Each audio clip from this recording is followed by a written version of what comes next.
mají pomáhat všechny piloty, co jsou týmový se tam byla, že se zájemně vidí. Já jsem si říkal, že to je úzko.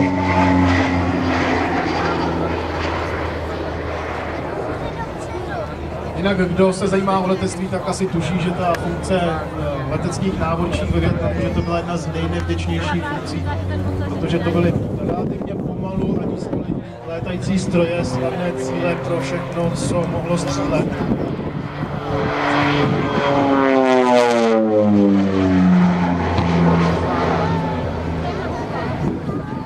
Znovu odkazuje na film BAT 21, tam jsou podobné manévry nádherně vidět. To není žádná...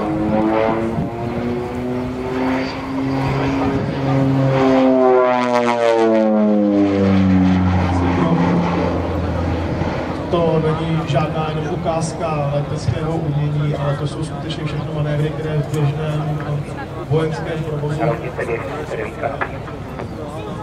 se používají. Dobrý oběd, Petr, máme 200 stupňů, z 200 stupňů 8 uzlů nárazek 1.4, to je na 1.008. Já rozumím vás použití, Ještě, jak skončí to bronko, tak tam jsou ty vrtulníčky Robinson, tak se ty Robinsony a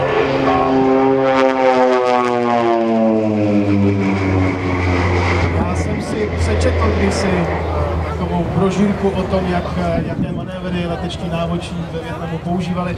Bylo to právě to, co jste viděli teď, takový ten lehký nožovitý let, tak to byl právě jeden z těch, protože ten kopilot kontroloval tu levou polosféru nebo pravou polosféru, jak se říká v letadlech pro sebou. Pak se k tomu cíli vraceli, což byl ten největší problém, že oni ten cíl jednou přeletěli, zjistili, pak se k němu museli vrátit, když všichni už byli připraveni a většinou zadýmovacími raketami a na ty pak teprve se naváděli stíhací bombardéry.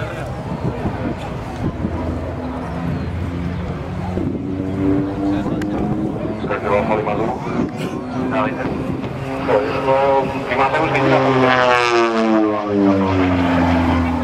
tak můžete pojíždět a vyčkat v blízkosti dráhy a pak čekat na zařazení, jestli nám to tak nevyhovuje.